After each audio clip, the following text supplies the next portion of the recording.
And I don't have any music, man. I apologize. I'm kind of bummed. One of my loan officers here. Yep, let's go. All right, cool, man. Hey, so welcome everybody. This is basically Realtor Tech Talk. We are going to talk about lots of things throughout all these blab sessions. My name is Justin Lethby. I am the E-Professor. Today's topic is going to be basically, we're kind of hinting at earlier in the pre-session, so to speak. It's going to be a lot about apps and different software solutions that you should be able to use that are low end, Chrome, browser extensions, applications on your phone, maybe some simple desktop solutions, but very minimal stuff, very low cost that I think realtors should be investigating right now to help grow their business. And hopefully that's the same thing that Jason thinks. And Jason, introduce yourself. Yeah, I'm Jason Bates, host of a podcast here in Phoenix, Arizona called Valley of the Sun Real Estate Show. You can check that out on iTunes, or you can go to my website at www.valleyofthesunrealestateshow and check it out from there. So, awesome. Apps, right? Apps are like a big thing, right? There's like an app for everything. Oh, right? Yeah, everything. For instance, I have an app on my phone called Water Your Body. It reminds me to drink water. Water Your Body. Okay. All right, cool. Never heard of that one before. Don't you have your own built-in app that's called like your tongue? When you get thirsty, you just drink? You would think. It's actually been surprisingly, it's been fairly helpful. It has helped me drink more water than I normally do. So it has been helpful. But I laughed when I saw it too. I'm going, really? I need this reminder? Yeah. Right? Come to find out, I actually did need the reminder. Yeah, Max says we're zombies. I would tend to agree with that a little bit. Okay, so I've got a couple of apps that I've used that I think, and these are more, I think, on the real estate side, realtor side of things. So, and I think we've talked about this a little bit before. HomeSnap is one that I've used and kind of messed around with. Really cool app. You can actually drive by, at least here in Phoenix. I don't know if every marketplace is going to be the same, but here in Phoenix, you can, when you download that app, you can actually drive in front of a home, take a picture of that home, and it will download, or not download, but give you all the public information related to that home, which is really, really cool. And then the second thing, as a realtor, and I can't log into the realtor side of the app because I'm not a realtor, I'm a lender, but it also has a CRM. So it would, like, I had one of my realtors log into the app, and she connected with me as a potential buyer. We played like I was a buyer, and I actually get weekly emails from HomeSnap of homes that have sold in that area, which is really, really cool. It gives you kind of a little bit of a market snapshot of the area that you're looking at. So yeah, HomeSnap. I'm glad you put that link up there. That's a really good app. I like that app. Yeah, I have been using it for probably the last 6-7 months, and I have generated, probably 2-3 leads, and that was with minimal use. And that was just taking pictures of homes around the area, putting my name in there, and doing a couple of things. And I've gotten a couple, a listing and a buyer from it. It's actually been a pretty good tool. Now, it's not high, visibility. You got to have people that's going to be there and kind of find it. But if you're on there, especially for any community, I'm in a small community and I can do it. It's going to generate your leads because as far as it goes from a realtor sector, there's very low threshold for realtors in there. So there's not many people there at all. Yeah, there's not. But the cool, how cool is that? You can just drive up to a house, take a picture of it with your phone, and you have all the information you need.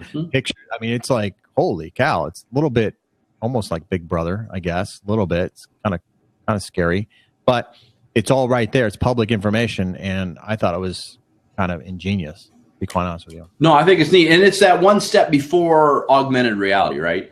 Eventually, you're going to be able to just put your phone in front of that house and it's going to do the same thing. This time, you got to take a picture and it does like some, photo recognition type strategies. Kind of like a QR code, right? And it takes and sends you everything on that. So I thought that was pretty cool. Hey, another one too that I don't think, and I don't know if this gets played very much, or talked about very much, I should say. What do you think about Street View for Google? I read Street View, and not everybody has this app. Everybody has Google Maps, right? They have that app. But Street View allows you to actually take a picture, a 360-degree picture. And here's my thought on this, Justin. You tell me if I'm way off base. Maybe it won't work. But with that app, you can take a picture of your listing, for example, and then you can put a pin on the map for your listing, and then it showcases your name as that person who took that picture. And when I read the reviews on the app in the Google Play Store, one of the reviews was, "Hey, this is a great app, especially when I was looking for real estate," which I thought to be pretty interesting because I never thought of Street View as an app to help locate real estate. Yeah, that's an interesting concept. I haven't tried that yet, but it's definitely something I'm going to investigate now because that's something I really haven't entertained as a possibility. What I have seen realtors do, and they got to be careful because every state's different, but I know in Illinois you can't do that. People will take the lazy way out, quote unquote, and they will use that Street View and take a front picture of the house so they can put it in the MLS. That's not allowed. Okay, so back up there for me. So they take a picture. Now, on Street View, you got to take a 360 degree. I mean, it kind of guides you through where you got to put the dot in the right place, and then it kind of merges the picture together for the Street View. So you can actually like look around in your phone, with it. It's not just a single shot. It's not a two-dimensional shot. No, but what I'm saying is when you're doing it from a desktop, people will do a screen grab when they have it in the right location, and they'll take basically a shortcut, and those aren't allowed because that's not your picture. It's not something you have. Right, that's something that's a third-party system. Yeah, they pirate a picture from somewhere else and put. Okay, gotcha. And typically, most MLSs, that's a finable offense. I gotcha. Well, see, there you go. That's why you're a realtor and I'm not, I guess, because I never even thought of that.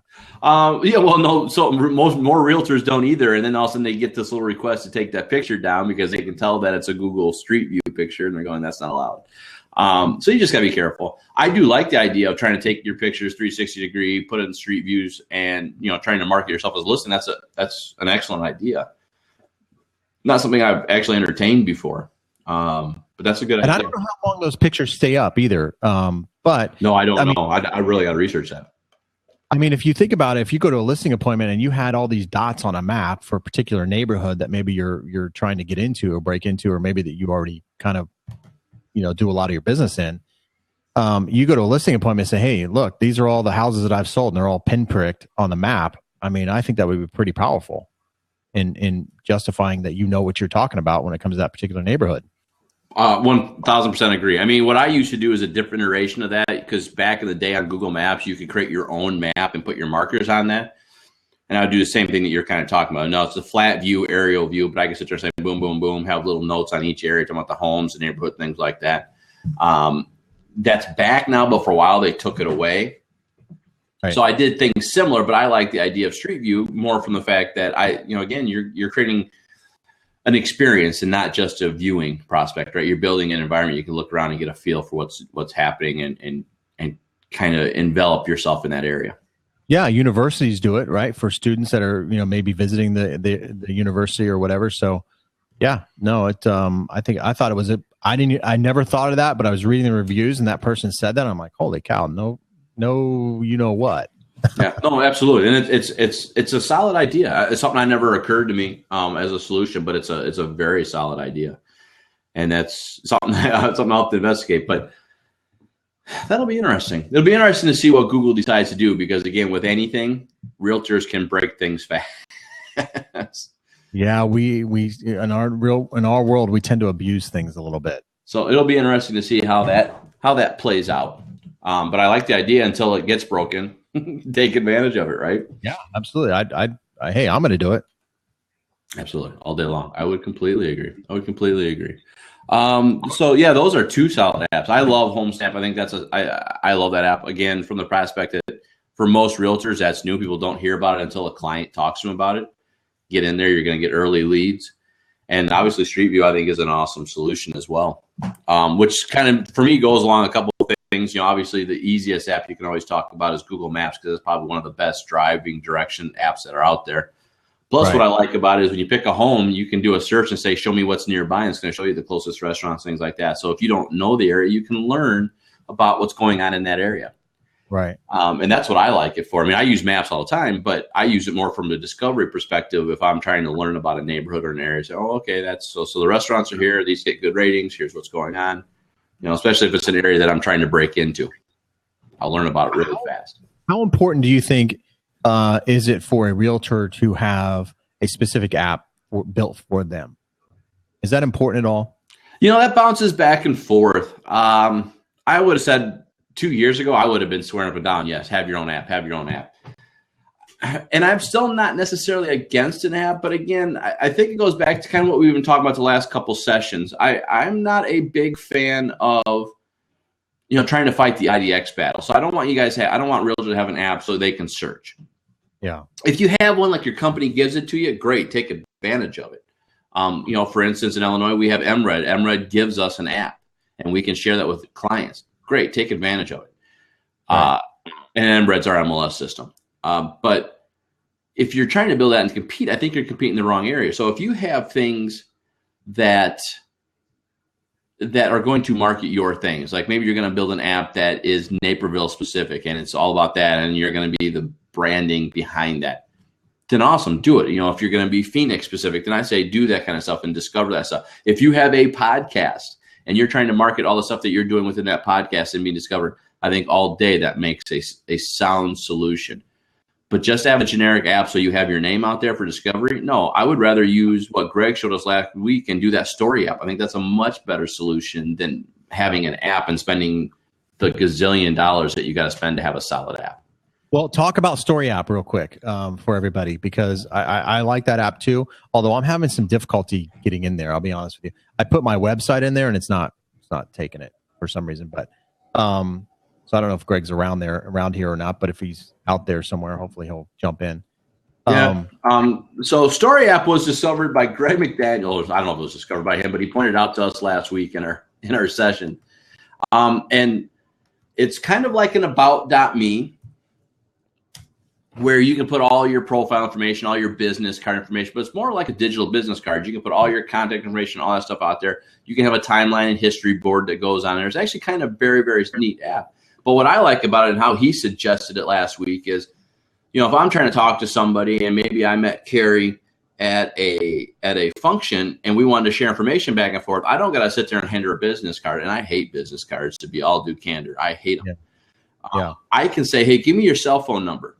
I can then text story.app/me with my information on the back end, and automatically it's going to give her my business card, and all that information is going to come into the business card. So if it's Google, it's going to come into all the right fields. If it's Apple, it's going to come into all the right fields. And now you got that information available. Now, if you want to look at the website, you can see websites, different comments and feeds you've done through Twitter and Facebook, and it becomes a neat solution. But I love it just from the digital visual business card perspective of it.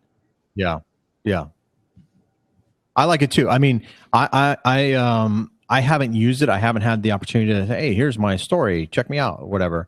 I haven't had that opportunity because I'm trying to link my website to it so that you just have, because the way I understood it from Greg was that you just tell them your website or something like that, and then it automatically sends them like a V card, the Story app. Well, no, what happens and what they're promoting, it's a little different than that.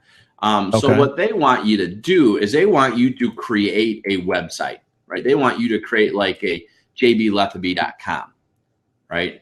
And you are going to forward that URL to the Story App website extension, right? So, for instance, mine is this one down below. So mine is story.app/jbletheby.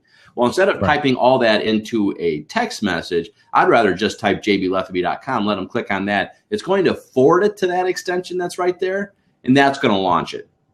Okay. So, but it says that you can do a custom domain. Yep. And they want you to purchase through them. I wouldn't do that. I would do it through GoDaddy or whatever and just make it simple. Keep everything simple. Yeah.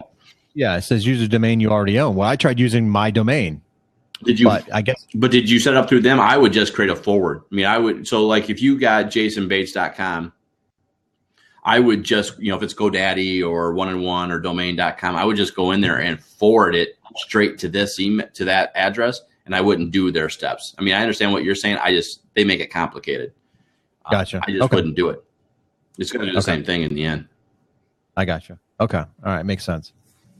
All right. So yeah, I like that app a lot, man, because it has everything on there. It has your Facebook, all your social media. I mean, it has everything, and it's up. Now, I didn't check it on the phone.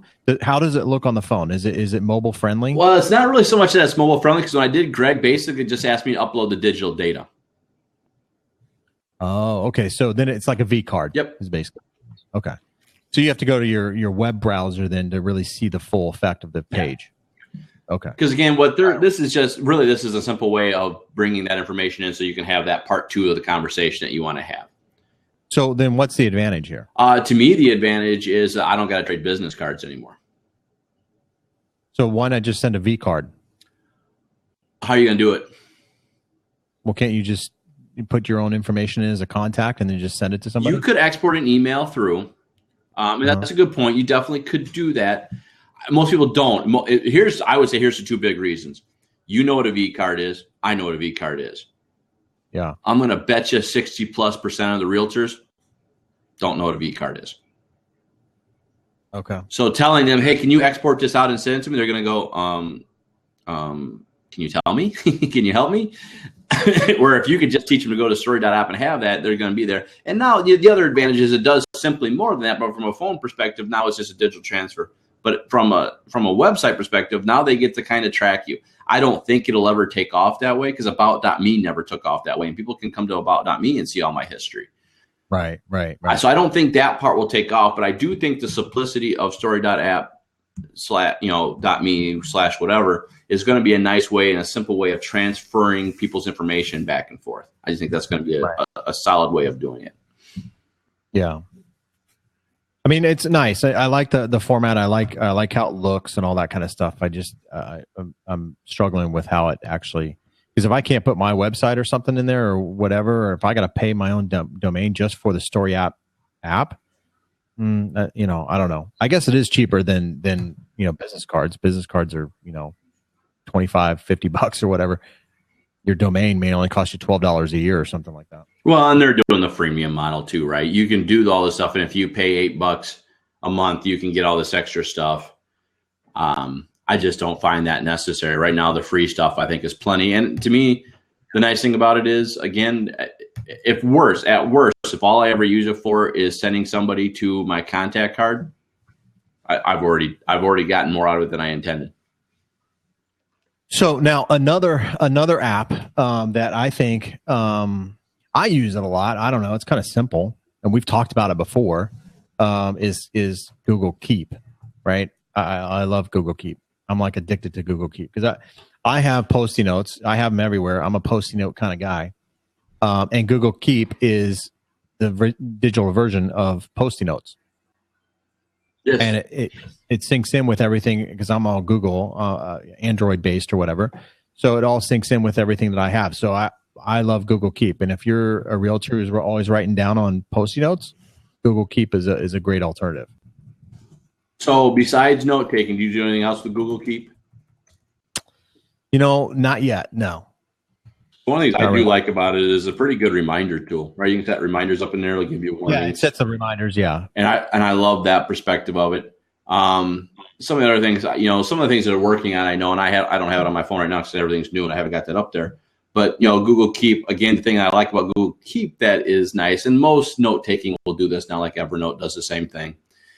It's cross-platform, right? So if I write something someplace and I come to the desktop and I launch Keep, it's going to be there. If I have it on my tablet, it's going to be there. And that's what I really like about a lot of apps today. And it's almost, if they don't have it, I think they're way behind the 8 ball. It's cross-syncing platforms, right? It's going to communicate anywhere. And the thing that I love about Evernote and Google Keep and those things is it's also OS independent. They don't care what OS you want to operate in. So you don't have to be in the Google environment if you want to use Google Keep. If you're an Apple person, you still got it. Yeah, no, absolutely.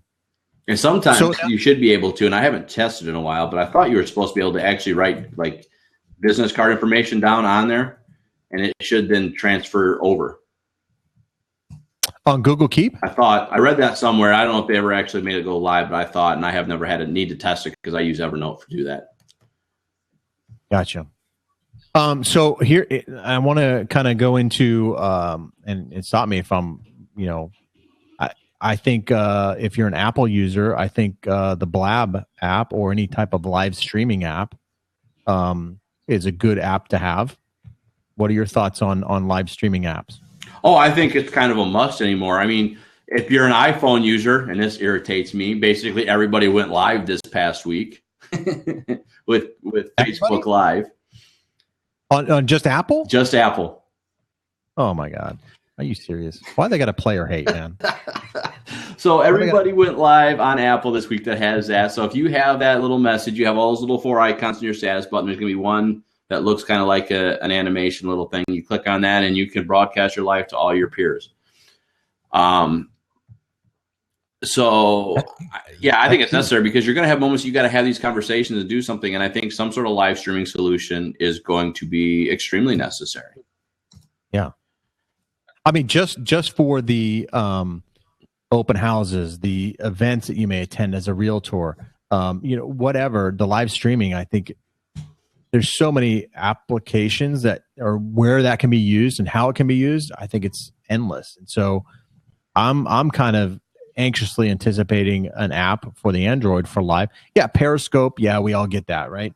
I don't know about Periscope. I'm not sold completely on Periscope or Meerkat. Meerkat, I think, is almost kind of a lost thing now. I don't hear too many people talking about Meerkat at all. No, Facebook Live is, and I think I've said this before, Facebook Live is going to kill Meerkat. And Periscope, people are predicting what's going to happen with Periscope. And I think you'll see it that we're already starting to see hints of it in Twitter. You're not going to have Periscope anymore. You're just going to have straight live feed from Twitter. Yeah.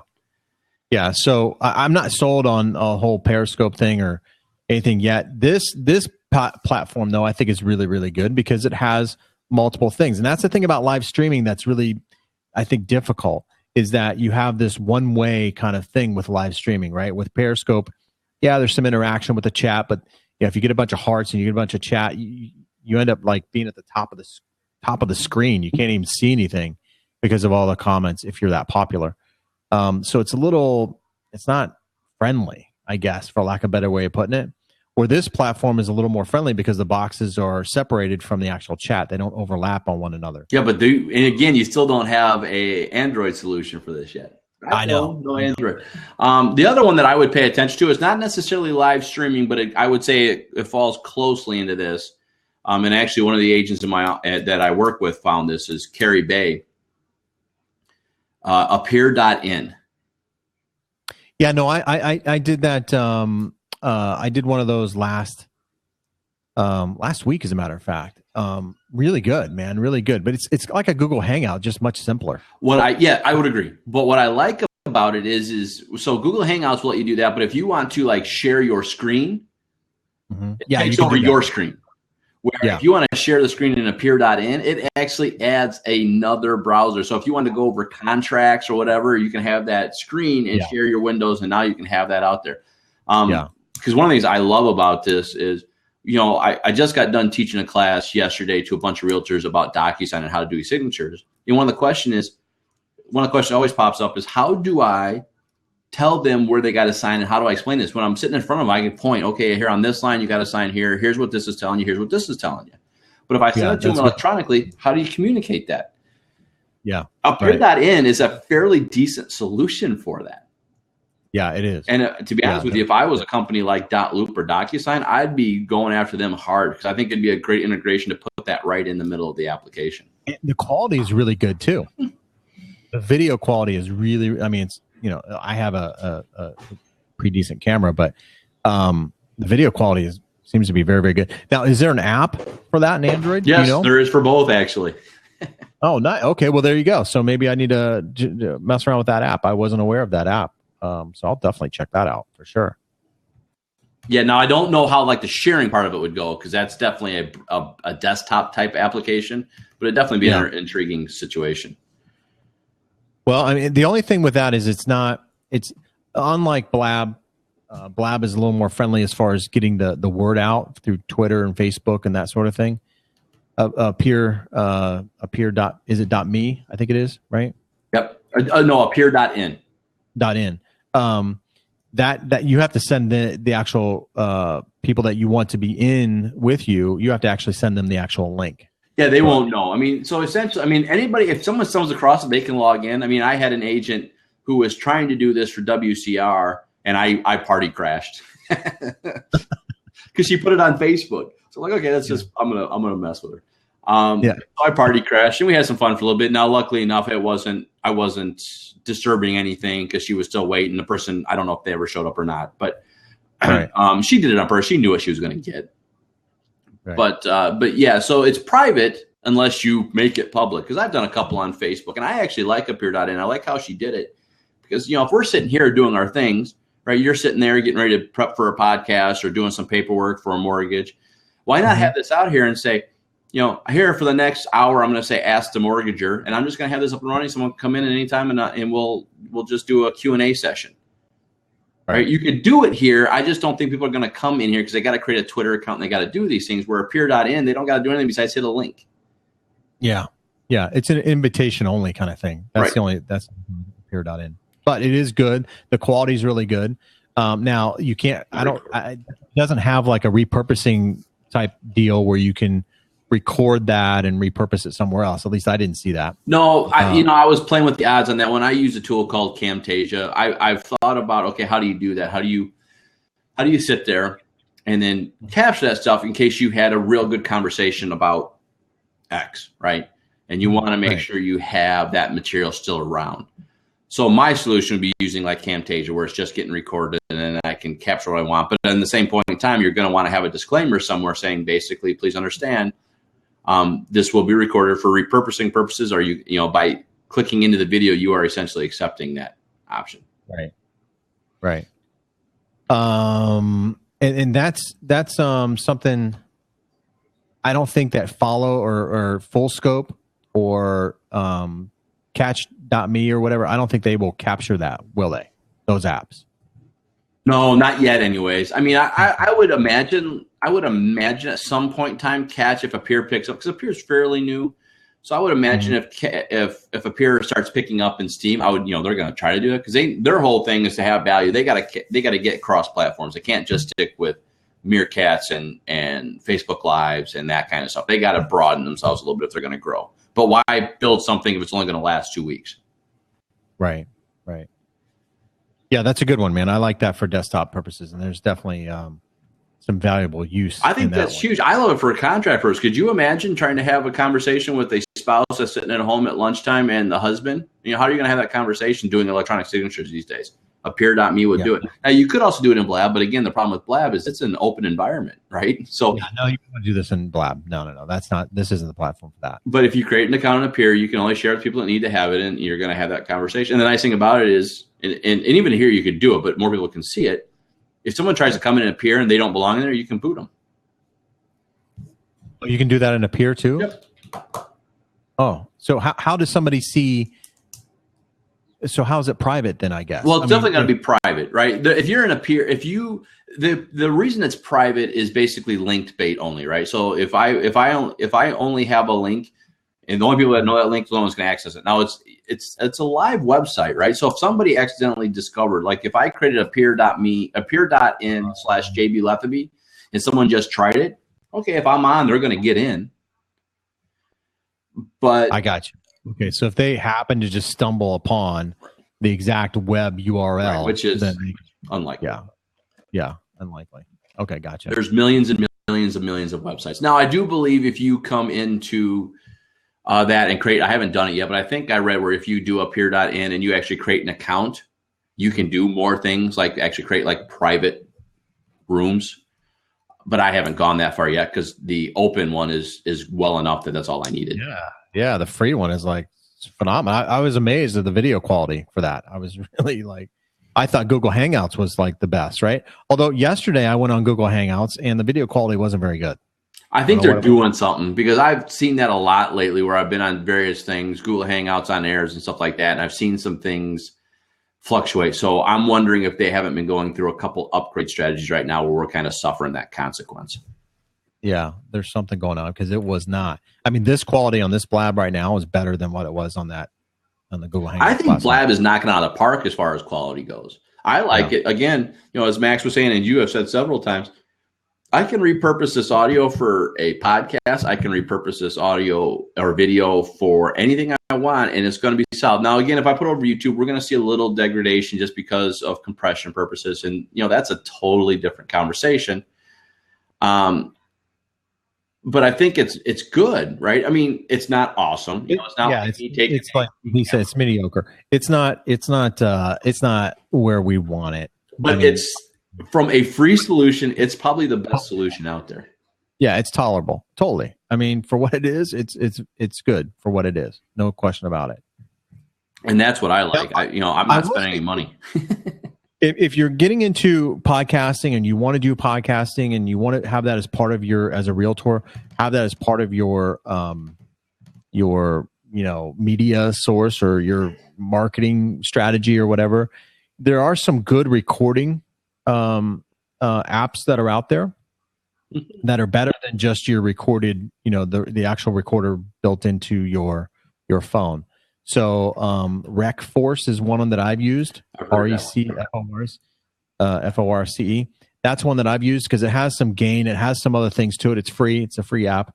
And the quality seems to be pretty good. And you can take that it'll put it into an MP3, which I think most audio recorders built into the phone do it in WAV format. Mm-hmm.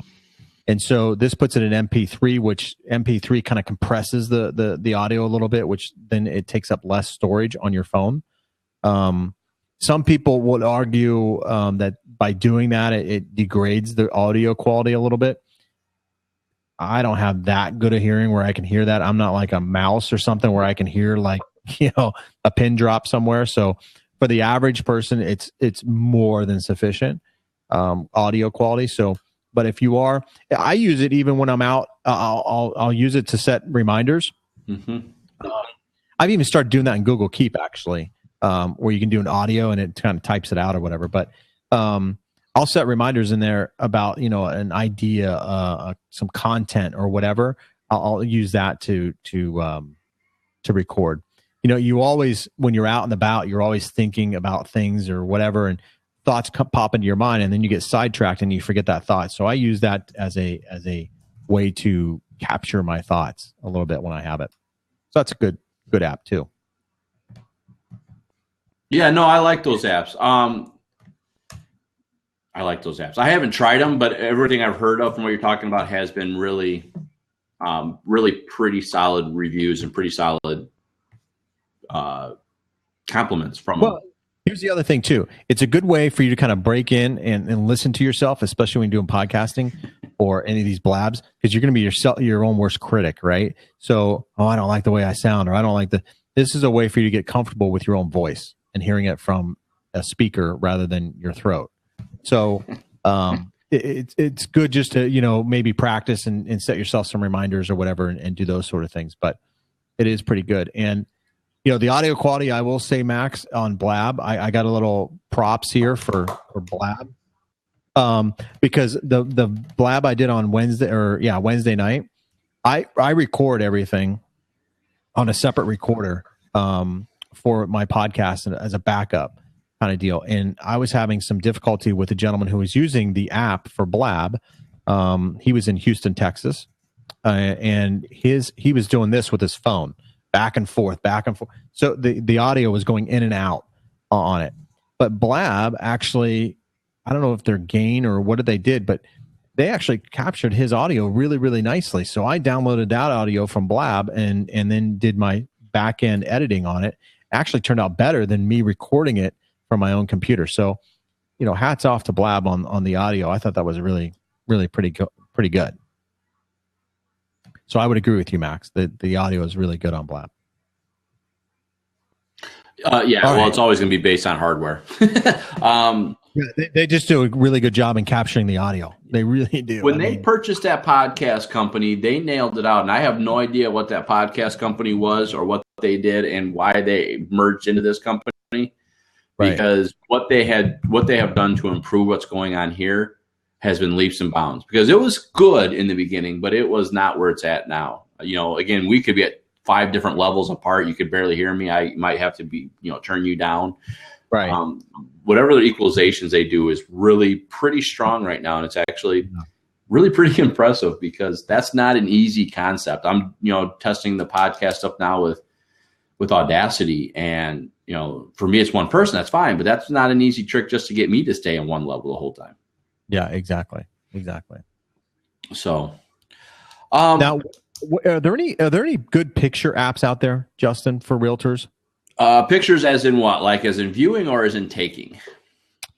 Taking. So, is there really? I mean, is that even a good idea? I mean, we've talked about that before, but some cameras, on the phone cameras in particular, take pretty good, pictures. You're always going to get better with DSLR, right? You're always going to get a better shot with that and proper lighting and all that kind of stuff. But are there good apps for realtors out there in regards to taking pictures? Here's what I would say: if you are here's the first answer. If you're an iPhone user, you just take pictures. You don't even think about it because whatever iPhone does, they do it well, and you don't got to think about it, which irritates the crap out of me because I don't understand why they do so well and every other person struggles with it. Well, there's a commercial out there, right, for the Galaxy, right? That shows the comparison of the Apple versus the Galaxy, and it's a little more enhanced or whatever. The lighting's a little bit better or brighter or whatever. So are there apps out there that kind of can help with that? There are apps. I don't know too many of them because I'm not that picture guy. I'm not, I have a digital snapshot type camera and I take with phone. But what I can tell you is, Lightroom. Thank you. That was what I was trying to think of. Lightroom's actually pretty good. Now, is that an app for the phone? Is that what that is? There is a Lightroom app. The other thing that I like from a Google perspective, there's an app called Snapseed that really does some good post editing after taking the picture. It's pretty solid application. There are certain photos, if you look in there, if you know like f-stops and all that stuff, you can actually Google inside of the Play Arena and do f-stop, and they will find you some extremely amazing camera applications. But my problem is I don't know enough about that to say, okay, here's the app that's going to say nail it out of the park. I do know when I watch some podcasts that are technology enhanced and that people that really love cameras, they have the apps that they like. Can't think of names. But I would say if you look for like f-stop, because there's some manual things that can change all that stuff that really does help, especially for low light situations or rooms, or even better yet, nighttime pictures of a house that you're trying to get just at that right time. To be honest with you, what I do is I find an application that lets me do HDR, and I just do it that way. So Carrie mentioned PicMonkey. I've never heard of that one. PicMonkey. PicMonkey's solid. It's not so much a picture taking solution, but it's definitely lets you edit. And what I like about PicMonkey is that is an application where if you wanted to create like a Facebook cover banner, right? Mm-hmm. You can go in there and you can do all sorts of editing and all sorts of craziness that are very cool. PicMonkey, and then another one that's very similar that's also nice is called Canva. And both of those are simple applications. They're kind of like editors, so to speak, but they have more in tune where they're literally just trying to create one-offs for you, and you can create very simple pictures. You can do some basic editing to it, and there's some decent things that way, but they're really designed around picture creation, for a lack of better terms, right? They're really designed for you to add things. Like if you look at you go to Professor of Real Estate on Facebook, any of those banners I have, timeline banners, they were all created from either PicMonkey or Canva. And I did it myself. I didn't spend $100 for somebody to create me an amazing drop dead picture. Canva did it for me. Now what about like, I've never had this, what are your thoughts on these like mortgage calculator deals? Well, that's where I was going to leave it for you. Here's my thing. I'm kind of, I don't know. I mean, we want to know the payment. We want to, have that. If you're sitting at a home and you can calculate the payment out and so on and so forth. I guess that's okay. I have an app on my phone, Qualifier Plus too. It's a mortgage calculator, but it's not built in the app. It's a totally separate app. So Qualifier Plus 2 is a good mortgage app for you can add in taxes and insurance and all that kind of stuff. That's the one that I use all the time. But I see that a lot of people try to get like an app and then have within the app a mortgage calculator kind of deal. Yeah, like they try to have some kind of branding or something next to it. I'm kind of torn on that. The mortgage calculator, it's one of those apps that you use it like 2 times, you find the house and you're done with it. Well, seems kind of think about it this way. When you look for a car, are you looking for things? When you look at that stuff, are you looking for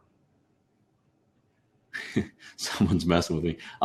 If you're making the switch, when you go for a car, right, do you go find someone that has a name right next to that picture because you know you're going to get harassed, or you try to find the most anonymous way of searching for something, right? Most people go try to find the most anonymous, hands-off way to search before they're ready. And I like the fact that people have those solutions available, right? Having the mortgage app available. I just don't think that you have those you have them as offshoot tools as additions to whatever you're adding, right? For you, having a mortgage calculator on a website makes sense, right? If you didn't have a mortgage calculator, what are you doing? Right. For me to have it in there, it just needs to be an extension of whatever I'm offering, because I want people to be able to have it if they need it, but not to be there for that, because no one's going to use it. To be honest with you, if I Google mortgage calculator, Google will do it for me and I don't have to talk to anybody. Right. So have it in place as something to use when you have built that relationship. Don't build it so you think people are going to come there and you can generate leads from that business, is what I'm trying to say. Right. And that's what people are doing with those apps. They're trying to get, okay, you get this, you're going to get this app, you got to log in and give me your information, then I'll give you all this stuff. No. So here's one too that I came across, and I'll throw this out there. Zeitgeist, I think is how it's pronounced. That seems like a pretty good app to tell you what the surrounding area, what's happening in and around that area. I think that would be pretty good. What are your thoughts on that one? Zeitgeist. I love that information. Zeitgeist is huge. Not only will it tell you what's going on around you, you'll see trends and things. That's a huge application. That's a Google application. They bought that a few years ago. Yeah, that I think is I don't know who Chief Keef is. You can let him in if you want, I suppose. Maybe. I'm researching. Researching, see if he's a troll. Chief Keef, are you a troll? He's got a picture which gives me a shot at it. We'll try. This could be it'll be interesting. All right. Well, we'll be able to tell. I just have one question only. I'll be watching it for a couple hours to my other account. Jason, what is your occupation exactly? I'm a mortgage lender. Mortgage. Oh, so you have a lot of things to do with like contracts and Well, it's more a deal with the financing of residential properties. In which state are you? In Arizona. And what jurisdiction does it have? What jurisdiction? What does that have to do with anything? You don't know. You don't know. Oh, I thought you gave mortgage and I mean, I suppose that you know something about law. You have common law. You don't know that? Common law? Like if I ask you what is common law, will you be able to answer my question? Because right now I'm here in this. I'm not a lawyer, Chief. Still, it's nothing about being a lawyer. It's about you're a citizen of that state. You should know some things. You know what I'm saying? But yeah, I do. Like what? Wow, you have the Arizona team. Wow, congratulations, dude. I bet. Thanks, Chief. Have a good day.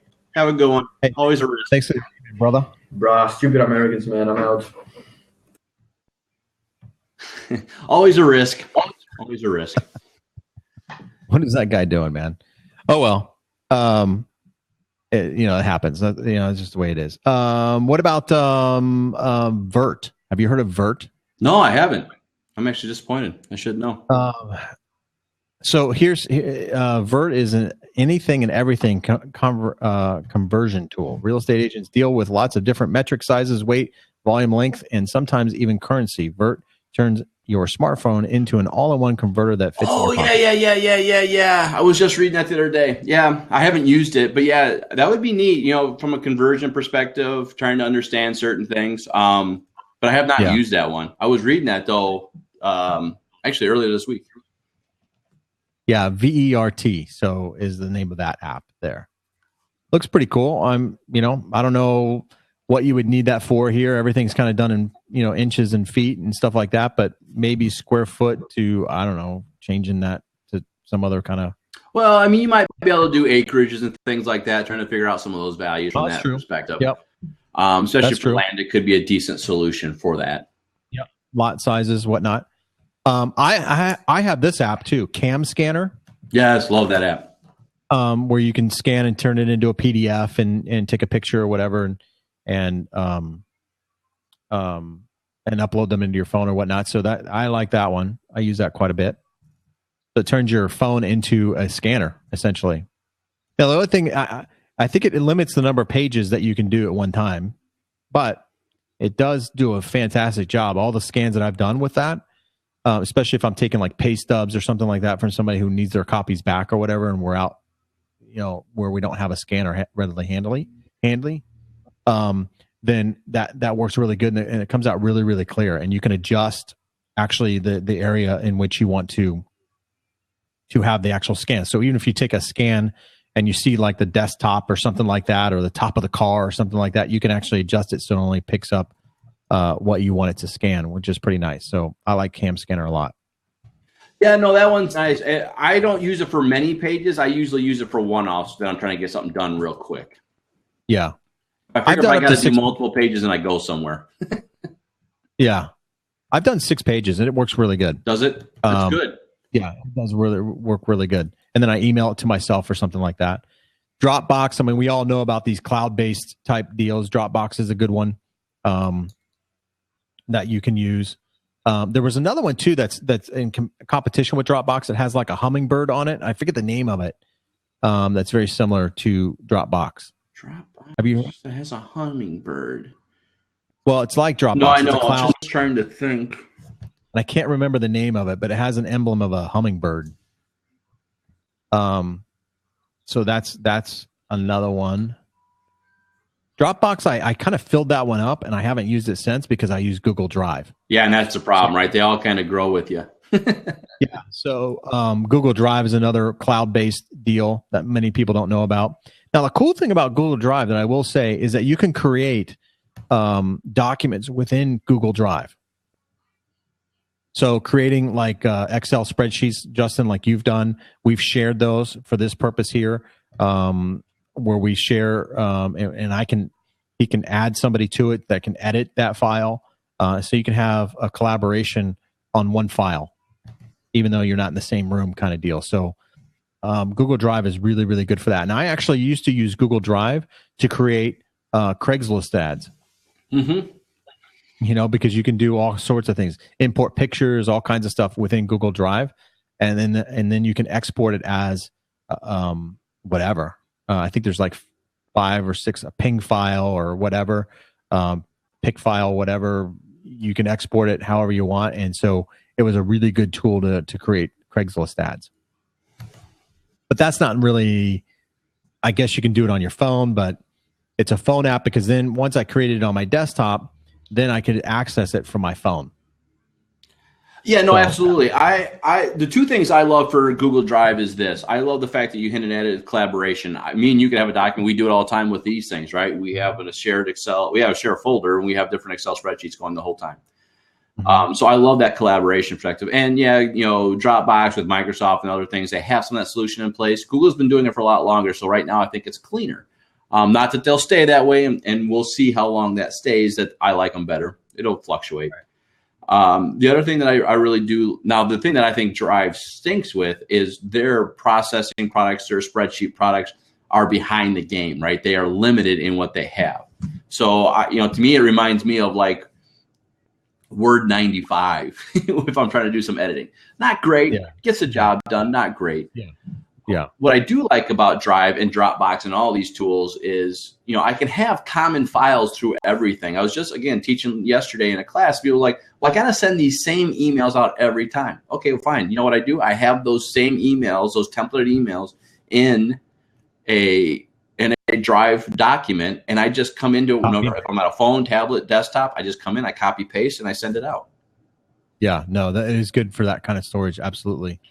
I use that OneDrive too. If you're Microsoft based, OneDrive's the comparable type deal, and it's nice because then it communicates with all computers, right? So it doesn't matter. You log in your Google and you get to your Drive and you pull it up from any computer. So if you're on vacation or whatever, it's a good place to store that sort of stuff and then be able to access it and not have it on a flash drive or something like that. I know you've talked about this before, Dotloop. I don't think you've spoken of it here today or whatever, but Dotloop seems to be a pretty good app for realtors. Yeah, so .loop is very much like DocuSign. It's an e-signature based application where you have the ability to bring documents in there, send them to your clients, get them signed, send them over to the other agent, have him add his clients to it, and have them sign. And now you have a transaction in place where everybody's talking one at a time. Solid tool. It's, again, very much like DocuSign. The difference that I would say is DocuSign is designed for every industry, so they have a lot more rules and things they have to follow, where DocuSign or .loop is designed only for realtors, right? It's real estate based transactions. So both have their positive and negatives. You can talk about it either way you want. I'm not going to say there's one better than the other. I'm just going to say you pick one and learn it, because I think e-signatures are where it's at. I have taught a lot more classes already in January of this year than I did all of last year with signature based stuff. So that's definitely come into play this year in a major way. So one of our predictions for 2016 should have been signatures. So now, okay, so signatures, you're meaning the actual ability to sign. Okay. So like, what about like, I've seen one that's like, is it PDF Scape or something like that? And Sign Easy or something like that? Yeah, they're all solid tools, and they all have some solutions for them. The thing you have to be careful about, especially from a real estate perspective, DocuSign and .loop have gone through protocols to make sure they have followed all the laws necessary for them. These other tools have not necessarily. They're making an assumption that I'm just in front of you, I'm sending a document, they're signing. You know, will they hold? Maybe. Right.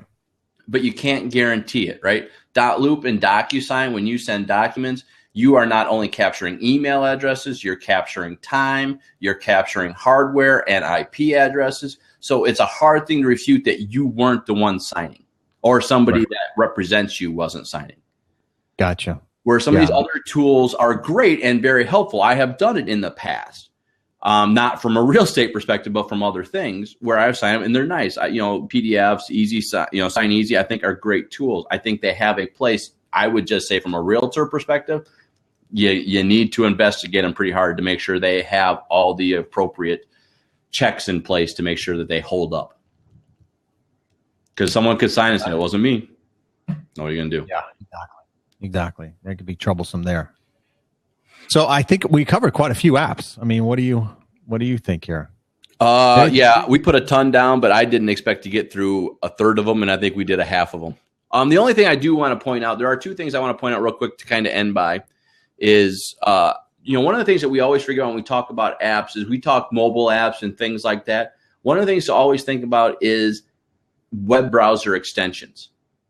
Right? Yeah. And there's all sorts of solutions in place there. I only picked a couple because I do like them. They've been extremely helpful for me. I like two real neat applications. One is called it's called the Great Suspender. And the other one is called Strict Workflow. So the Great Suspender is when I'm in a browser, so I can have 15 tabs up, but the only one that's going to be active is the one that I'm in. The rest will be kind of in a sleep state, so to speak. Okay. So it helps with CPU usage and you get more out of it. So, for instance, like when you were talking the other day, how you had to turn everything down to be able to use XSplit. The Great Suspender might help to satisfy some of that, because all the other resources are only going for the applications that are actually being used at that moment. Yeah, it's exactly what I was thinking. So, okay. So Great Suspender. Yep. And that's a web extension. Yep. Now I don't know for Firefox for sure, but I do know Chrome has it because I'm mostly in Chrome anymore. The other one I like is called Strict Workflow. And if anybody's familiar with the Pomodoro philosophy, it's basically what that is you spend so much time at one time, right? So you spend 15 minutes working on a project. You take a 5-minute break. You come back, do 15 minutes of projects, 5-minute break. You kind of do it this way. And then after an hour, you kind of change to a new project type of thing. Hey, thanks. Okay. What's his name? So, okay, say that one more time, Justin, because I want to make sure I get that. So explain that, what you just said again. Yeah. So basically Pomodoro method is essentially, it's this. I can set a timer in there, 15, 30 minutes, and you do whatever work. You just focus on that. There's nothing else on the screen. There's nothing else going on. I can't go to Facebook. I can't go to Twitter. I can't go to Gmail. I can't go to whatever I decide I don't want to go to. and I'm working on X, whatever it is, building my podcast, building whatever material I got to build, whatever it is. And then then you take a 5-minute break and you get up, walk around, go get tea, go get a redo. You come back, it's 30 minutes. You come back and do 5 minutes. Now the time is irrelevant. I shouldn't say it's irrelevant, but that time can fluctuate, right? It doesn't have to be 35.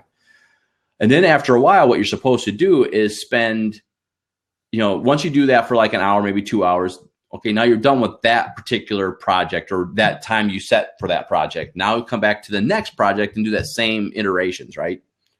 How that works in the strict workflow world is, I'm not going to hit it right now, I'm tempted, but I'll lose you, is if I hit the button, all my tabs that aren't affecting what I am doing right now, they go away. They're there, but if I would click on them, there would be a big banner saying, can't access this for the next 30 minutes because you said no. So it basically forces, it's a time management thing. It forces you to work and focus on what you're doing, not get distracted. And, and it's a delicate balance, right? Especially from a technology, real estate perspective, we're realtors. We need to be in touch with Facebook. We need to be in touch with these things, but we don't have to be in touch with them every second of every minute of every day. Right. Yes, Max, who's no discipline. By the way, that's me. And that's exactly why I do it, because I know I can get caught up in that junk all day long. Right. And so what I do is I'll turn that on when I got to focus on things. So for instance, this afternoon, that'll get activated 2-3 times throughout the thing, and I'll go through and I'll just be done. And it helps to go through and we're doing these things, and realtors fall into that in a major way. Realtors mostly are a very high I, which is a disc profile thing, very high I, easily distracted, chase the shiny object personality. So having these type of things are extremely helpful, because even if you wanted to go to it, you couldn't go to it until the time is up. There are very little exceptions besides uninstalling the app. And now, are there ways around it? Yeah. I mean, if I have my phone, I can go and look at Facebook real quick, but hopefully you have enough discipline that you can say, okay, I'm here. I'm not worrying about that. I'm just doing this. And really the answer is there's similar apps for the phone that do the same thing. Nice. Okay. Well, I get that. I'm kind of like, my wife calls me Butters, or what does she call me? Bubbles and Butterfly. Because I'm always like, my attention's like all over the place. Well, so that's a good app for me. I'm completely that way. And I totally understand it. And yes, that is why you should not have a computer while you're making phone calls. And I love it for that, right? You could turn that down, only have your CRM application up, and you could just be making phone calls and nothing else. You can't go to Facebook, you can't answer your email, you can't answer text, you can't do that stuff, and it's good, right? All that stuff is away. And realtors fall into that all the time, because there's another shiny object that's more fun to play with than doing what we got to do to grow business. Yeah, exactly. That's a good idea too, man. I think we covered just about everything. Right? Oh, more than I thought we would, to be completely honest with you. I put so much stuff out there, I was starting to go, okay, I got to stop, because we ain't going to get through a tenth of it. Right. Cool. So, all right, cool. Well, thanks, Kerry, for being here. Appreciate that, you being here and being a part of it. Max, as always, thank you for the support, buddy. Sorry I didn't make your blab yesterday, man. I think it was yesterday. I think. What time's your blab, Max? Let me know. I'll put it out here. Yeah. So, I always like Max's blabs too, because he does some financial predictions and stuff like that. So, did you not have it yesterday? You're going to have it today? Yep. 3 p.m. today. Okay, cool. Then I'll check it out for sure today. So I'll definitely check that out and be there. Yeah, I'll definitely try too. I should be back from all my appointments. Hours. If you guys looking to say anything, Kerry, specifically, since you're a realtor, Max, even that'd be good ideas. If you guys want to hear things from us, I just put a link into a Google survey. By the way, another great app, by the way. Yeah. To use. Yeah. Put that out there. Fill it out for us. We're gladly to talk about topics, anything you guys want to hear about. I am working. I can't make promises yet. I'm trying to get a fellow realtor that is going to talk big data for us and how we can use that for our business. And that'll either be next session or the one after. I'm trying to work scheduling out on that.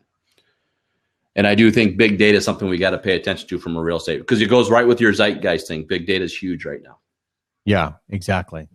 It's hard. Like I heard one realtor, and I don't know how this works there in Chicago or in Illinois or in Connecticut where Max is at or anywhere. But here, I have people that, well, myself in particular too, I asked for the realtor to get me like an average, and I don't know if this is even part of those apps, but I asked for like, what's the average electric bill?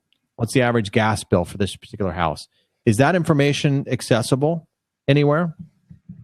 Because they've made it kind of difficult here to get that information. Yeah, see, that's regional. Sometimes you can find it, sometimes you can't. It's so depending on what people are sharing. Would that Geist app or whatever that is, would that be able to pull that data? It would be able to pull some of it. The problem is that I always worry about that particular kind of data is one simple factor, and that really relies on two things. One, is it even out there? And two, who's making that data available, right? So sometimes the quality is a big concern from that perspective. Well, see, that's they've like before you could actually get that from the actual electric company or whatever or gas company, but they're not giving that information out anymore. At least here, no. I'm aware of. Well, to me, it's regional. Like if you come out to me in the boonies, that information is almost impossible to get. If you come out to certain suburbs, it becomes a little bit easier to pull that data from. But it's so regional that I can't tell you for sure across the board everywhere in the United States that, if you did a utility bill zeitgeist, well, you'll get the information. One, you may get it, and two, I wouldn't want to trust that data alone. Gotcha.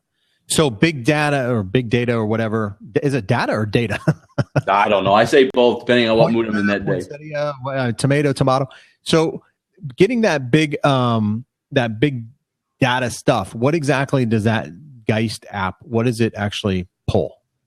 It's going to just pull common trends, things like that. Yeah, that ain't happening. We're not. I don't know who. Lesson learned.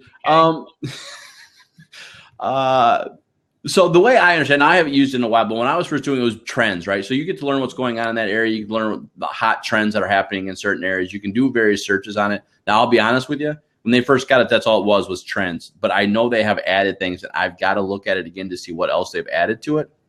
Yeah. But it's supposed to be more than just trending topic. It's supposed to be, you should be able to do research like that, where you're talking, I want to learn about the area and tell me, the most common questions asked, and I can give you that information. But I haven't tested that to find out if that's actually the case or not. So now I thought in that app too that it will tell you the demographics of the area. Supposed to. So like if it's Democratic, Republican, whatever. Yep. I guess that takes it from the registered voters, I suppose, in the area. Yeah, I mean, it's going to take it from the census report, right? That's every 10 years. So again, you got to keep in mind that data may not be 100% accurate, but it's pulling census data to give you that information. Well, I guess that's a good thing or a bad thing, right? I mean, I don't know. I mean, it's an interesting thing, right? Because I live in a university town, so that zeitgeist does not necessarily represent the populace. It represents the populace when it was taken. Now, did it get college kids? Did it not? Are they all the time here? So it's interesting to see what's going on and how that data is being pulled. But at least it's going to give you a feel for what's going on. Right. But the problem becomes, depending on when it's getting done and how you're pulling it, it becomes a question mark. But again, I don't mind it from a learning perspective. That's what we're here for real estate for. We can give them a better understanding what's going on because that's what we do every day. Right. So, hey, Greg's in the room now. So I don't know, Greg, if you want to jump in, you're more than welcome. Max, if you want to jump in, buddy, you're more than welcome to jump in as well, man. Either one of you. We're just talking about some apps and stuff like that that realtors were using. Hey, Greg. Hey, guy. You can't say whatever it was. I already mentioned it. Story app. Dang it. Well, there goes my kidding abilities today. I'm done. What do you guys think about the Canvas aspect of Facebook ads that they rolled out? They just rolled out. I heard some other people talking about this. Yeah. I'm going to get your guys' opinion on that. I haven't even seen it, but apparently it gets a little bit more involved than just a regular ad deal. Yeah. Right? Hold on. I'll send you guys a link on this. Because I was just messing around with it. Here. Now it's not cheap. Let me put it that way. But message. They're promising better returns, aren't they? Yeah, but it's definitely more expensive as well. But it's supposed to look awesome because it eats up like your entire news feed. I'm bad. I mean, it's not just to friends either, right? It's like the whole demographic, whatever you pick. right. And that's the other thing about Facebook. What they rolled out is that you can do like audience optimization now. So you can have preferred audiences and audience restrictions and audience insights. And you would used to have to pay for that. But now they're making it just part of your posts, which I just heard about this morning. And I'm going to dive into that because that's incredibly powerful for us. Yeah. You know, friends of friends, things that they like, pages they like. So if we have a bunch of, if someone's sitting at home and they're like, I like all this real estate stuff. Well, we definitely want to talk to them. Right. Or if they're a real estate agent, we might want to talk to them. I just heard what was it on Wednesday or something? It was on the news actually. It was a headline that Facebook is slowly closing that gap to Google Ads in terms of revenue. Because I wouldn't doubt it. Yeah. Posted a fourth quarter earning or something like that. Over $1 billion, yeah. Yeah, that was really, really good, higher than expected, and they're starting to close the gap to Google Ads in their paid advertising, I guess. Yeah, they their first round. Hold on, I had that article sent to me, but they said like 83% of their revenue in that quarter was from mobile. From mobile ads. From mobile ads, and that was the big thing when they went IPO. Everyone's like, nah, they can't monetize it. They're never going to get it. Well, They're not laughing anymore. Yeah, no kidding, man. I mean, it's crazy. Well, here's the thing too that everybody I've talked to who does a lot of this Facebook and some of these advertising, SEO, whatever, gurus in this arena, they say Facebook does a really good job. And when you say that you're going to target, 18 to 24 year olds, that it actually hits 18 to 24 year olds. And if it's only male or female, I mean, they really got it nailed down as far as the algorithm of the target audience you're trying to go after.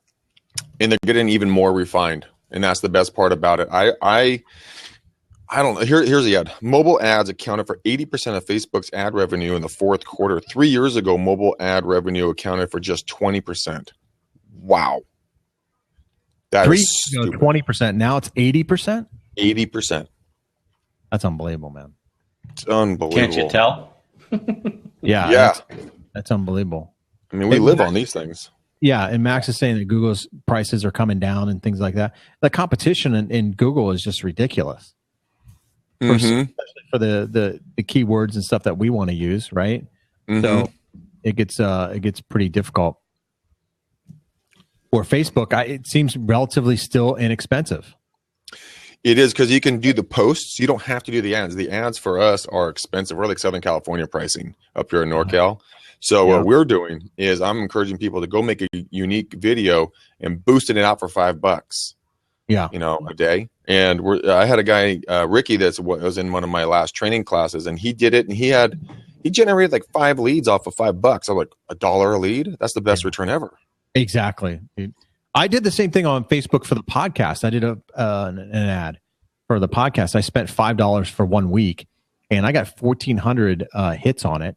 I got I think it was 10 website clicks. I just threw it out there as an experiment. And I got 10 website clicks on it, which I thought was pretty good. Yeah. Two things on that, actually. One thing you want to make sure of, Facebook is starting to crack down a bit. When you're doing the ads, they don't want to send people to your website. It's supposed to go to your Facebook business page. So just FYI, if you keep doing too much. When you say crack down, what are they doing? They can basically just close it down. They won't do your ads anymore. I don't think they've actually kicked anybody off of the platform completely, but just something to be aware of. Okay. But the other aspect about it, so I mean, I have a gun forum that has started 9 years ago. So one of the things that we've had on there is Google Ads. One of the things that's basically been happening is when you think about it, well, Google is doing really, really good, and they can target the people who are searching specific keywords. But the reason why Twitter and Facebook have so much more potential, particularly also LinkedIn, is they don't really need any algorithms. All they basically need is for you to tell them, hey, I'm looking for 18 to 20-year-olds in 10-mile radius of this area who have hobbies, they're this or that. All we're doing is we're just going and funneling all of the profiles that they have, because I mean, hell, everybody puts, hey, this is my age, this is where I'm checking in from, this is everywhere that's there. So I mean, that's why we're still charging a little bit more for it, but I think the rates are going to start coming down quite a bit as well. Have to. They have to. I mean, they're going to end up doing it anyway. But right now, I mean, Facebook was the first one who actually started mining the information that much. I mean, you do have LinkedIn, which has been doing it as well, but I mean, we're catering to a completely different clientele in that regard. But with Facebook, I mean, it's coming down, but keep in mind, the average age of a Facebook user is going up as well. And I mean, I just noticed that I go on Facebook once a day to post something on my business page, but I don't really spend any time looking at the garbage that people post on there. And there's been so many more ads, though. I mean, there's been so much more ads on Facebook that I wish one of the ad blockers would actually start blocking the Facebook ads. Now, Facebook ads, they're on the side, right? Well, they're on the side, but there's a lot more sponsor type ads that show up right in the newsfeed. Yeah. Anybody that's going to do an ad right now, if they know what they're doing, is going to be in the newsfeed. They're not going to be on the right-hand side. They're going to do that for just generic pull-offs. Most realtors, when I teach them, I tell them to do sponsored ads, and they're coming right in the middle of the newsfeed. Yeah. Well, I think one of my friends, he's a realtor here in Jersey, and I mean, he's had a lot of success with it. And I still think basically the best way of going about it with Facebook is kind of create like a Facebook local user group. So he created Facebook Central Jersey Parents, and there's like 8,000 members or so. And then basically he's the group admin. He has everybody's contact information. Once a week or so, he'll post like a new listing. Then he started a Central Jersey Realtors. So it's for realtors. They have a very little hoopla. And then he started also one for the Russian American group. So I think really the best place to start going after and targeting is through Facebook groups, rather than just basically just general stuff. Because I think you're going to get a little bit better return on your money that way. So now, Greg, you posted there the just listed social whatever, or whatever. That's a company that will do the ads for you. Is that what that is? Yeah, they'll do everything for you. We're going to start this, but I mean, I think they're a little expensive. You scroll down, 3 days is $99, 7 is $199, and then 14 days is $349. But they give examples of what the ads are. You know, if you were to spend $200 for 7 days and have a social, you know, their little algorithm pulls people, quote unquote, most likely to be making a move based upon a few different factors. It's like digital door knocking. Yeah, exactly, man. And if you were to do postcards for $200, you wouldn't get a fraction of that return, and it sure shit wouldn't last 7 days. Right. Not now, happening. is this to showcase just properties, or can you showcase anything? So for that one, I think it's like just old stuff. But the social PR one, that one, we did sign up for this one. And what it does is they go grab like some testimonials about you. They put an image on the side, and then it looks as if a friend had forwarded or put this into the news feed. And then so it's like social compliments or social, you know, they're giving you props out in public. We started a couple of days ago. We haven't seen any return on it yet, but I'm not expecting anything. I just think so. I mean, I haven't done the realtor ads. I don't know about those, but what I can tell you is though, from looking at their conversion rates that they're assuming. So yeah, I mean, you can have, so like for example, a 3-day campaign for the first one, they did 2,570 views, 209 clicks, which is doable, but 14 leads out of it. Well, it's going to be dependent on your definition of what a lead is. Exactly. How qualified it's going to be. So I think that's a little. Well, they're respondents. They're respondents. They're not leads. You turn them into leads once you convert them. That's where a lot of people go wrong on that. But they're I just posted another link from Social Media Examiner with the top 10 social media blogs. Be careful with this, guys. It's like drinking through a fire hose. He puts a lot of information out. Yeah. Put a ton of information out. And it's just like I started clicking through one of them. I was like, Amigo Plus right here or something like that. And it's just, holy crap. I mean, there's so much stuff to learn. Yeah, there's a shit ton, man. God. There's definitely a shit ton on this. Hire an 18-year-old. Yeah.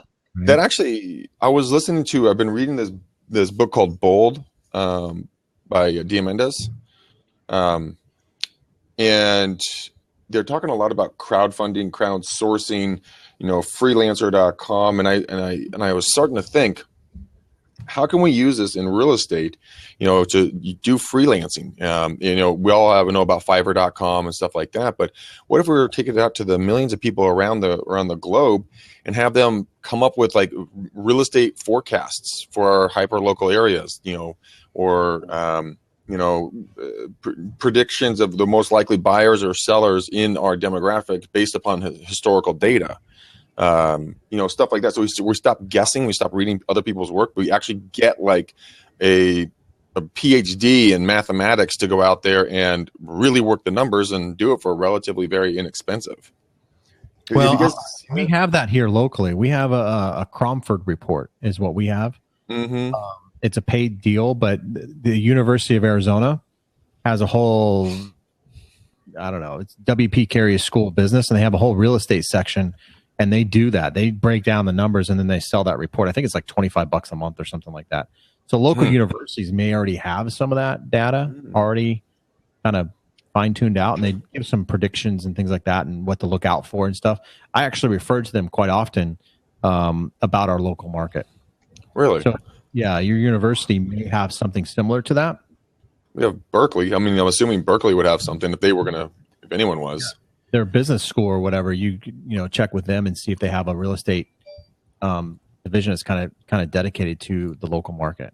That is, by the way, what I'm trying to get Carrie Bay. She's an agent in our area, and she did a whole master's degree basically on marketing and big data. So I'm trying to get her to do one of the blabs with me so she can kind of talk about that, because I think there are solutions out there that we could probably do on our own. Yeah, I that was just me just kind of thinking through stuff. But I mean, the opportunity there to crowdsource. I mean, this is something that I'm thinking about doing is going to go out and crowdsource. But I'm going to go out and have some of these marketing, just absolute grandmaster ninja geniuses build marketing funnels for high tech and high touch, blending them off of the disc profiles. Mm-hmm. It's just literally here, $199. You own this. You can do what you want with it now. You don't have to invent anything. Just go. I learned a lot about that for other agents, right? Like, yeah. So you kind of put it in layman's terms or whatever, so they can be more informed about their market. Exactly. Yeah. I mean, I don't know. There's so much. What do you think about crowdsourcing or crowdfunding in our industry? We're behind the game. Yeah. Crowdfunding though, I mean, there is a big, like apartment complexes and things like that. Is that what you're talking about? Like where people put money together to purchase and have their own stake in a development or whatever? Yeah. Jay Samit did the first commercial crowdfunding. The author of Disrupt You. And it was successful. I think it's going to be huge.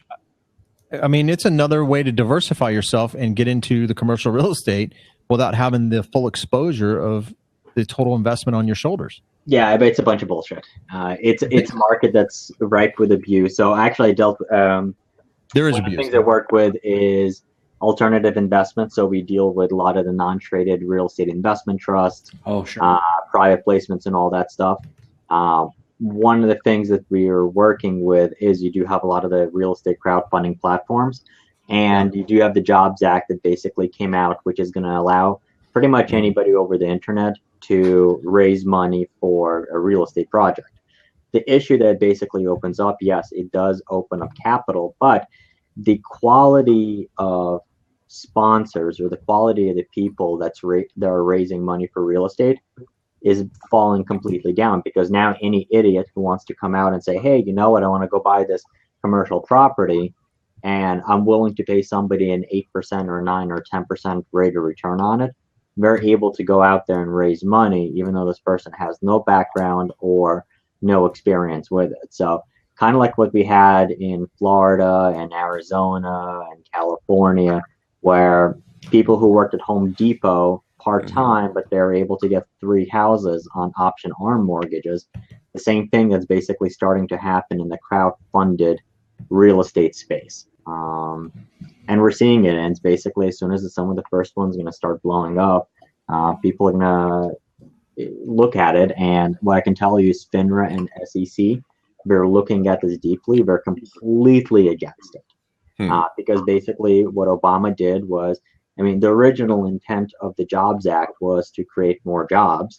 But a lot of the people who are raising money for real estate, they kind of basically found that, hey, you know what? Instead of spending $1 million to come out with a good, solid offering, now we can go out there and for $5,000, or we can give somebody a cut of it, we can start raising money on the internet. So there are FINRA and SEC, they're completely against this. So, like, they're fighting it tooth and nail the entire time, and they're going after those platforms. But I think the best one about it. So if you watch Shark Tank, there was an episode, I think, maybe last season. I love Shark Tank, where a guy came on Shark Tank to sell his crowdfunding real estate site, and Mark Cuban got him out. Nope, don't want anything to deal with it. So the other is like, well, come on, give this guy a chance. And they asked him, okay, so what'd you raise money for? He's like, oh, well, we've done one successful offering, and that was somebody was converting a garage out of her house. Yeah. And that was an offering. I saw that one, but crowdsourcing in China is That's big. going to be completely different. That's big business, right? Well, but crowdsourcing versus crowdfunding. So, I mean, crowdsourcing, I think it's phenomenal. I think you're going to be able to get micro, local area news that you're looking for. The information is going to be right there. So I think that's going to be completely different. I think that from the crowdfunding side of it. So, gotcha. Well, I mean, I until they get it regulated a little bit more, it's kind of like that rocket mortgage right now. It's a little bit of an unknown right now. The what? Educate me. The rocket mortgage. You haven't seen it on the playoff, or you may not watch football. Quicken Loans has a mortgage that they make a decision on in 8 seconds or less. What? Yeah. You haven't heard that? That cannot be good. I've seen a commercial, but I don't know anything about it. Now, it's called the rocket mortgage because it takes a rocket 8 seconds to leave Earth's atmosphere. So that's the whole idea on the rocket mortgage deal. So does your dad. Yeah, so does your dad. But yeah, that's, everybody's trying to build a better mousetrap, right? So there's people who are going to be out there experimenting in crowdsourcing, crowdfunding for real estate. At some point, they're going to hit a home run, I think. So here's actually one of the professors that's part of our organization, Ken Johnson. He's Florida International University.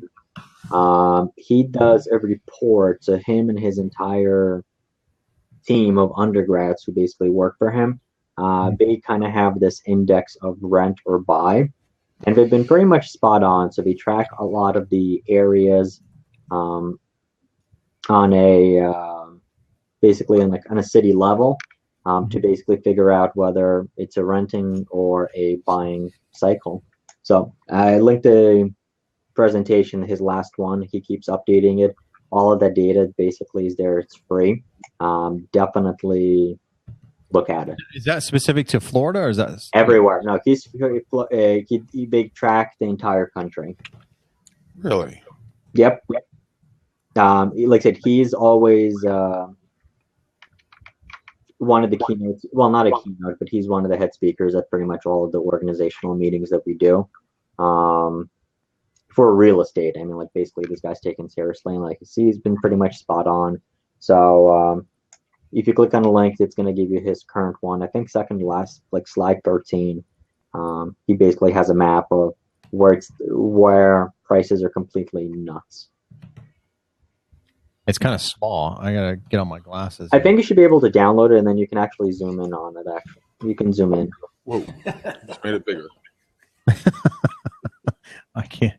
California's yellow, Arizona's red. Yep. Illinois is red. Really Of course, red. Illinois is red. What does that mean? I can't read that. So basically, over undervaluation in terms of mortgage to payment to income per capita. How much people are spending over income on a mortgage payment? Well, I just did a thing on that, a podcast on it, because Julian Castro just spoke about that at Google up there in Northern California at Google headquarters. They do that Google Talk deal. I don't know if you've ever seen those, kind of like TED Talk or whatever. And Julian Castro said that, this country has a huge affordable housing problem. Mm-hmm. Most people are spending over a third of their income on just rent. And in San Francisco, Greg, I mean, some of the people there were like, hey, I'm tired of seeing all these homeless people camping out underneath bridges and stuff, and, tents popping up and, parks and stuff like that because they can't afford to be in a house. Yeah, no, there's a report that only 14% of the people in our area can actually afford their home, which is really sad. And I have conversations with sellers on the phone, and they say, Greg, I'd love to sell, but I could never afford to buy my own home again. And I'm like, that we're so over there. We've lost our marbles here in Northern California in regards to pricing. It's stupid. I mean, we have POSs of homes selling for nearly $700,000. Like, you got to gut everything. Yeah. And, then you have, properties selling for $2, $3, $4+ million homes they're pretty good. But if you went to the Midwest, they'd be 500,000. Right. And, or 200,000. huh? Or 200,000. Or 200,000. Yes, Yeah. absolutely. That's the part that, I mean, it frankly pisses me off a little bit, because all the people that are my generation, look, I'll take your money. I have no problem. I'll help you sell a house. I'll put you in debt. No problem. But, what are we going to do when people can't afford them? The market's going to correct. Interest, everyone's going to go, holy crap, the sky is falling. Everyone's going to freak out again. But it's going to have to happen. I want it to happen. I would love to see a reduction in prices. For 2 years, I'd like to see a price slow, not like this, but just, just a little tick. Maybe 3% for 2 years. Take me down 6%. Let's ease this up. Let's get everybody our affordability indexes, changing. Let's get the incomes coming back up. We have so many tech jobs. People should be making a lot more money out here. Let's even the playing field. Everyone that can't get into those careers, they're going so far east. They're driving 2 hours to work, 2 hours from work. And that is not a quality of life scale. Wow. Yeah. I mean, I don't care. And New York just as bad, right? I mean, New York is crazy. Yeah. Well, depends. New York City is absolutely crazy. But I mean, you actually have all those new condos that they're building. The vacancy rates are actually going up a bit there. So they are looking into that area. I mean, Jersey was fairly stable. I mean, like when you had the massive run up, you didn't really have a lot of run up here. But people will still go into the suburbia. But here's the thing, though. Is like, I mean, you don't need to. Mass transit is phenomenal here. That if you work in a city, like so, for example, my brother worked in the city, but he lived in Pennsylvania, and like right outside of Philly. I mean, from outside of Philly, he can get to his Midtown office in about an hour 20 on the train. So I mean, most people are just like different types of transportation there. Yeah. I mean, here's the thing is, I mean, most people who commute in one of the cities, so like for Princeton, more than 70% of the people who live in Princeton, they work in the city. During September 11th, it's like we lost a ton of people, and it's mostly people who just commute in the city by train. I've read a report, though, a lot of Wall Street guys moved to Miami, and they just telecommute. Yes. Well, the reason why, there's actually one of the Bloomberg reports, but if let's say, for example, if you work in the financial industry, or you have a hedge fund, if you make $1 million a year for your hedge fund in New York City, by moving your offices to Boca, you'll save $300,000 a year on taxes. Crazy. Because, well, here's the thing, though. What most people don't realize is, so yes, you have the federal income taxes. Then in most states, you have the state income tax. But in New York City, you also have the city tax. Yeah, exactly. So it was in Columbus, Ohio, too. You had the city tax. but the New York City tax is actually fairly high. And then once again, though, you're paying it at multiple levels. Let's say, for example, if your business is in the city and then you also live in the city, it's double taxation on most of the stuff anyway. Yeah. So that's part of the reason why we're looking at Florida. You're moving to Florida? We were looking at Florida. Come to Arizona, dude. You don't want to go where all the old people are in Florida.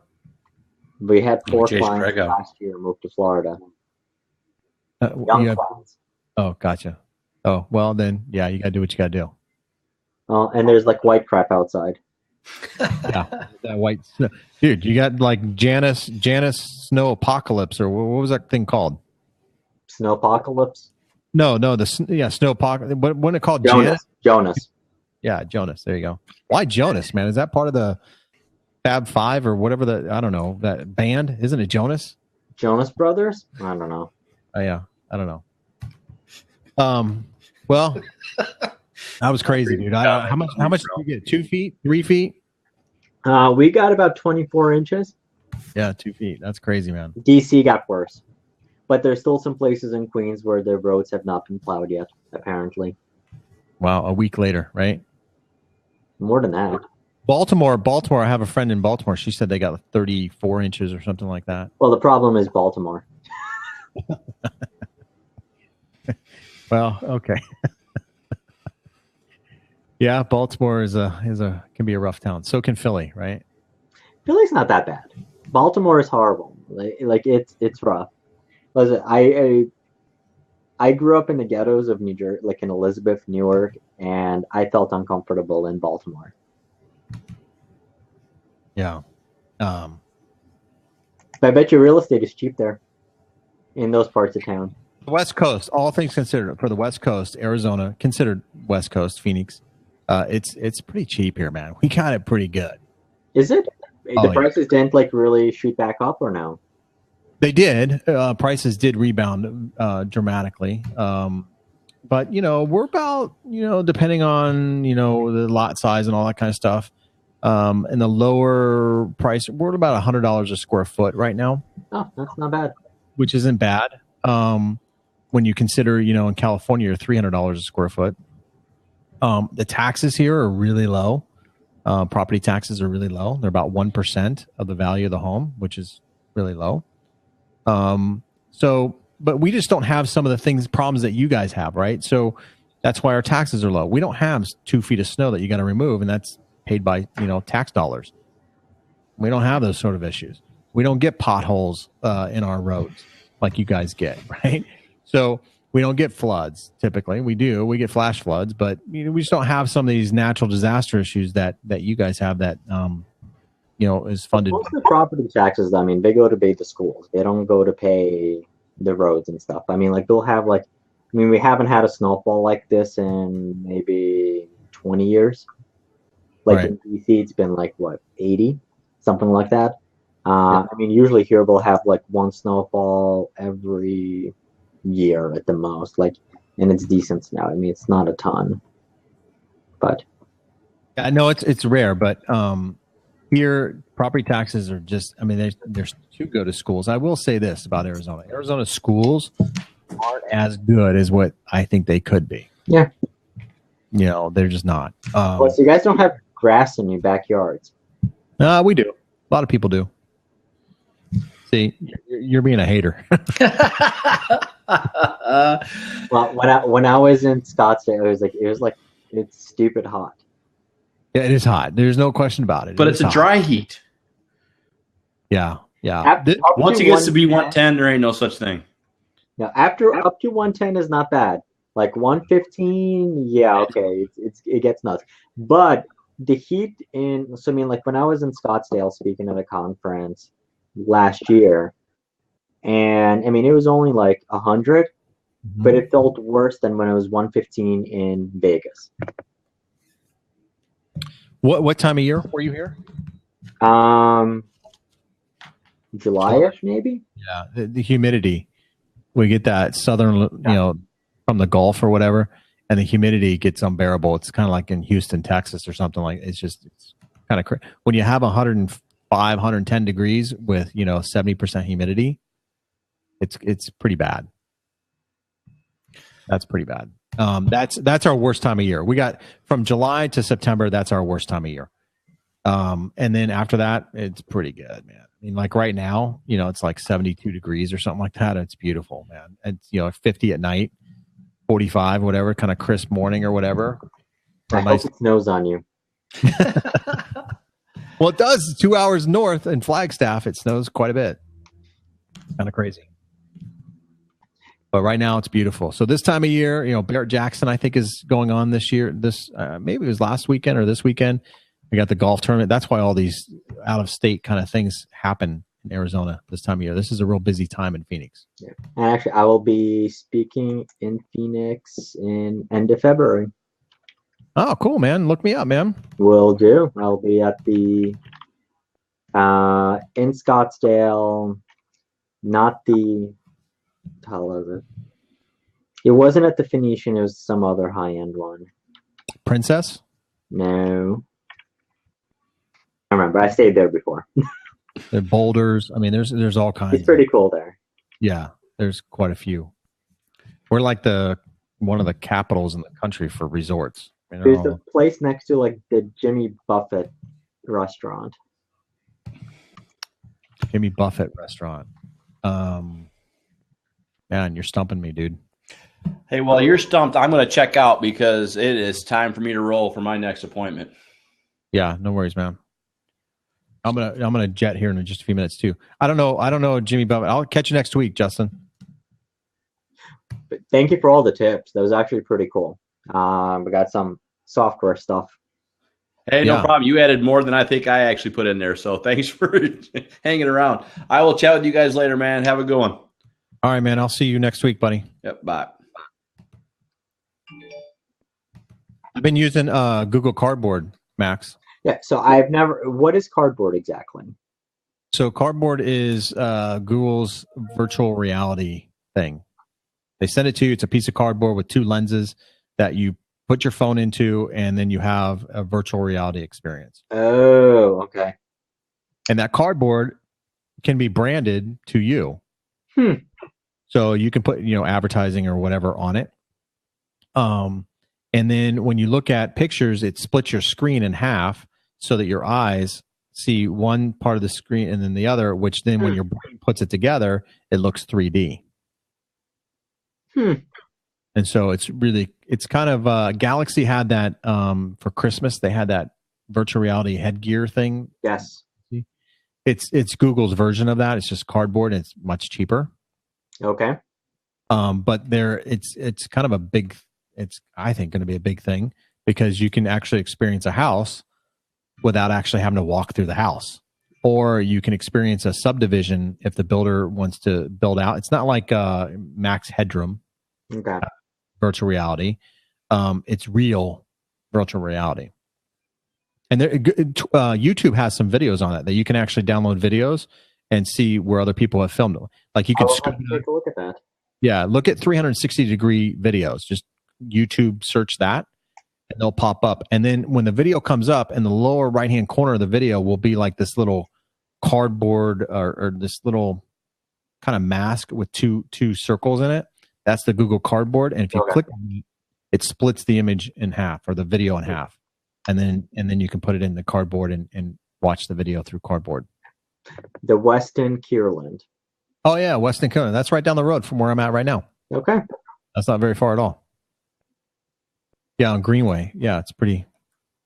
That's a nice place. Yeah, plenty of stuff to do. Yeah, absolutely. Good golf course too. I don't golf. I used to golf in high school, but not anymore. Okay. All right, man. Well, look me up, dude. When you're out here, come by and say hello, man. I will absolutely do that, but I'm sure I'll see you soon. Anywho. Yeah, I'll try to make your blab, man. I'll pop. I just scheduled it, so it's gonna be 4:15. Yep, I subscribed. I'm there. All right, awesome. Thank you so much. All right, dude. I'll talk to you soon. All right, see you, man.